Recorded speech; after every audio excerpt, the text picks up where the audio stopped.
কিছু মানুষ এমন আছেন যারা শুধুমাত্র জুমার দিন আসেন জুমা পড়তে। ঠিক বলছি না ভুল বলছি? শুধু জুমার নামাজ পড়ে। কিছু মানুষ এমন আছেন প্রত্যেক দিন শুধুমাত্র এই আসর মাগরিব এশা 3 ওয়াক্ত পড়ে।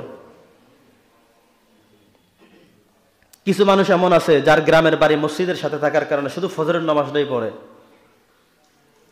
বাড়ির মানুষ সবাই জানে উনি বাকিগুলো বাজারে অন্যান্য জায়গায় পড়ে, কিন্তু আসলে আজও পর্যন্ত তিনি 5 ওয়াক্ত নামাজ ঠিক মতো পড়েন না। তার থেকে আমি জানতে চাই আপনার নামাজের ওয়াক্ত হবে কবে? কত বছর বয়স হলে আপনি মনে করবেন যে আমার নামাজের বয়স হয়েছে? আজকে ফজরের পরে মানিকা বাজার মসজিদে ইমামতি করি, নাম বলবো না, চিনে ফেলতে পারেন। মসজিদের সামনে একটা বাসা, একদম খুব কাছাকাছি। সেই মুরব্বী ঘুমায়, বয়স 60 ওভার অবশ্যই করবে এমন একজন মুরব্বী। কতবার একা একই বলেছি, কোনো কথা শুনে আজকে মুসল্লি নিয়ে এগিয়ে উঠছে।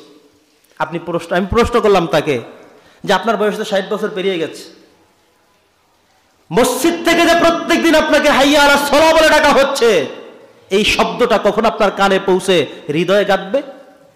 কোন দিন আপনি মনে করবেন যে আপনাকে নামাজের জন্য ডাকা হচ্ছে?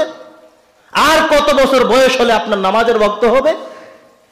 কত আর কখন হবে আপনার নামাজের ওয়াক্ত?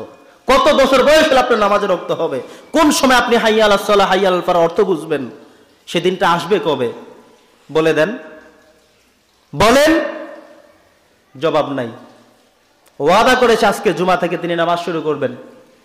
তো বললাম ঠিক আছে, আমি ধরে নিলাম আজকে থেকে আপনার নামাজের ওয়াক্ত হলো, ঠিক আছে আসবেন, দেখা হবে কালকে ইনশাআল্লাহ।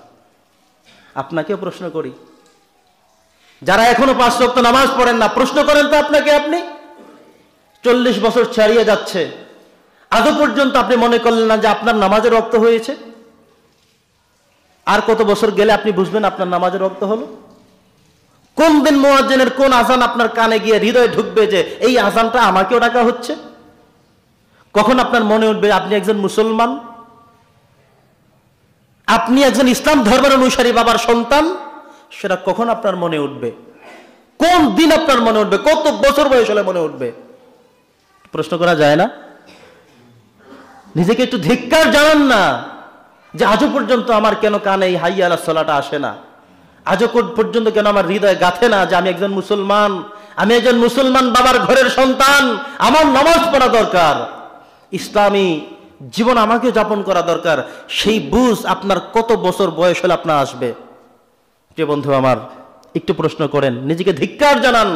2023 সালও ধরলাম শেষ হয়ে গেল, কিন্তু 2024 সাল সামনে যেটা আসছে, 31st নাইটে লাফালাফি না করে অন্তত সেই শেষ রাতে অনুতপ্ত হয়ে রবের কাছে একটু বলেন না যে আল্লাহ, যে বছরটা গেল তো গেল, কিন্তু সামনের বছরটা এই সময় থেকে, আজকে থেকে, জুমা থেকে আমি সিদ্ধান্ত নিলাম আল্লাহ আজকে থেকে আমি নামাজগুলো আর ছেড়ে দিব না। বলা যায় না? সাহায্য করবেন কে? জীবনের মধ্যে বারাকাত দিবেন কে? আপনি মনে করবেন না নামাজ ছেড়ে দিয়ে যদি দোকানদারি করতে থাকি, ব্যবসা করতে থাকি 10 টাকা লাভ হবে। এটা আপনি জেনে রাখেন, নামাজ তরক করে, নামাজ ছেড়ে দিয়ে যে 10 টাকা ব্যবসা করেছেন, সেই 10 টাকা আপনার থেকে 100 টাকা নামিয়ে দেবে। এমন গজব আল্লাহ তাআলা দিতে জানেন, এমন আযাব আমার রব দিতে জানেন। অতএব আনন্দ করবেন না, উৎফুল্ল করবেন না, লাফালাফি করবেন না। জানতে হবে, মনে রাখতে হবে, হৃদয়ে গেঁথে রাখতে হবে, এই দুনিয়াতে থাকতে আসেনি কেউ, আগে আর পরে সিরিয়াল বিহীন চলে যেতে হবে। কখনো দাদা নাতির লাশ কাঁধে নিয়ে কবর দেয়, বাবা তার আদরের সন্তানকে কাঁধে নিয়ে কবর দেয়, চোখের অশ্রুতে কবর ভরে ফেলে। এভাবে কখনো কখনো সিরিয়াল বিহীন ভাবে আমাদের চলে যেতে হয়। কে কখন কিভাবে কোত্থেকে চলে যাব কেউ জানি না। বাড়ি থেকে বলে একটু ভোলা থেকে আসি, এই আশা মানে শেষ। বাড়ি থেকে চলে গেছে ঢাকা যাই, এই যাওয়া মানে শেষ। এখান থেকে 20 লক্ষ টাকা ব্যয় করে ইউরোপ আমেরিকাতে চলে গিয়েছে, অনেক লক্ষ লক্ষ টাকা পাঠাবে, এই যে হলো এই বিদায়, জীবনের শেষ বিদায়, আর দেখা হবে না। এটাই তার শেষ দেখা, শেষ বিদায়। তো কেউ তো জানি না কখন যাব, কিভাবে যাব।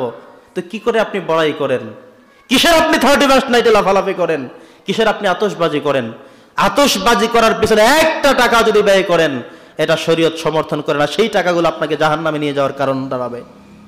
অতএব গত বছর, তার আগে আপনারা দেখেছেন ঢাকা সহ বিভিন্ন জায়গাগুলোতে আতশবাজি যারা করেছে এদের অবস্থা এমন হয়েছে, ভয়ঙ্কর অবস্থা হয়েছে, ভয়ঙ্কর অবস্থা হয়েছে। বাড়িতে আগুন লেগে গিয়েছে, ছাদের মধ্যে আগুন ধরে গিয়েছে, ফ্যাক্টরি পুড়ে গিয়েছে।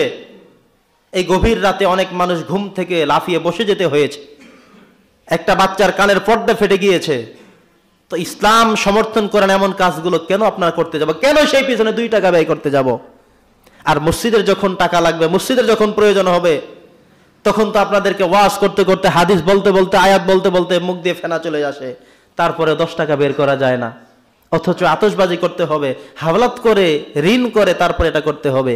প্রিয় যুবক বন্ধুরা আমার, এই সমাজে যারা আছেন, আমি সকলের কাছে আহ্বান জানাবো, এখানে বিগত দিনে যারা এই কাজগুলোর সাথে জড়িত ছিল বা আছে, আমি সকলের কাছে আহ্বান করব এই কাজগুলো যেন আমরা না করি।